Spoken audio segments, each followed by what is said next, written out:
Shalom saudaraku, mari kita ikuti kebenaran dinyatakan. Tuhan menjadi manusia. Sesuai dengan topik kita, Tuhan menjadi manusia. Nah, dengan tegas di kitab nubuatan, di kitab Yesaya 700 tahun sebelum Yesus lahir ke bumi, sudah dikatakan di Yesaya 9 ayat 6 di HP kita, ya, di elektronik.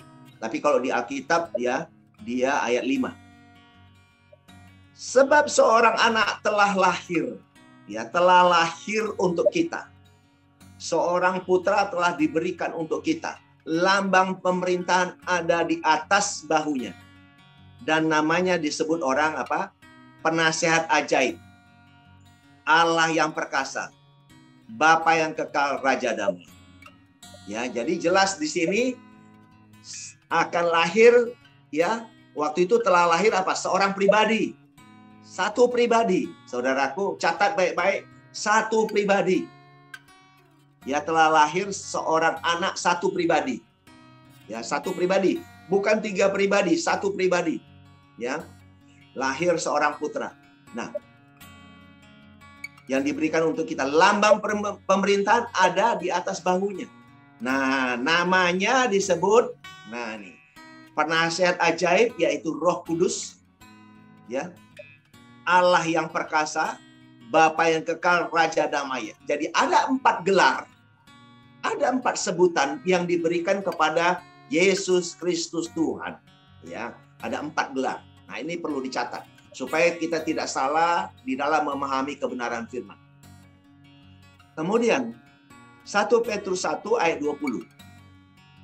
Ia telah dipilih, yaitu Kristus telah dipilih sebelum dunia dijadikan. Jadi sebelum dunia dijadikan, Kristus sudah ada.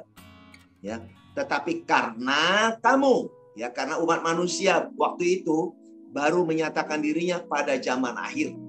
Jadi catat saudaraku bahwa waktu Yesus turun ke bumi itu sudah disebut zaman akhir.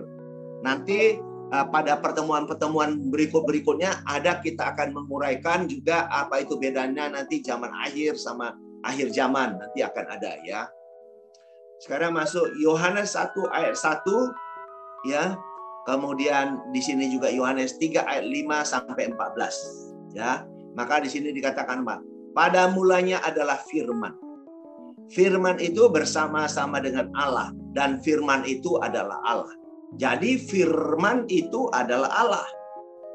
Nah, ayat 3 katakan, segala sesuatu dijadikan oleh firman itu, oleh Dia.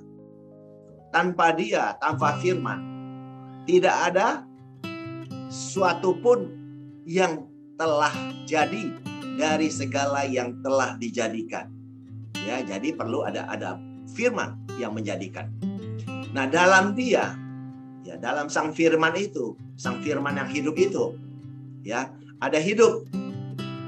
Dan hidup itu adalah terang manusia.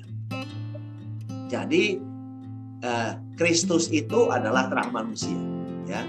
Nah, 5, terang itu bercahaya di dalam kegelapan, dan kegelapan itu tidak menguasainya. Nah, fokus ke ayat 14, ini semua kita sudah tahu, ya. Firman itu telah menjadi manusia dan diam di antara kita. Dan kita telah melihat kemuliaannya, yaitu kemuliaan yang diberikan kepadanya sebagai anak tunggal Bapa, penuh kasih karunia dan kebenaran. Jadi benar-benar ada yang turun ke bumi yang menjadi manusia. Firman menjadi manusia. Nah, kalau kita lihat juga Maria mengandung dari Roh Kudus. Ya, dari Roh Kudus dan menjadi anak manusia. Kira-kira begitu, ya. Jadi relasinya ada semua.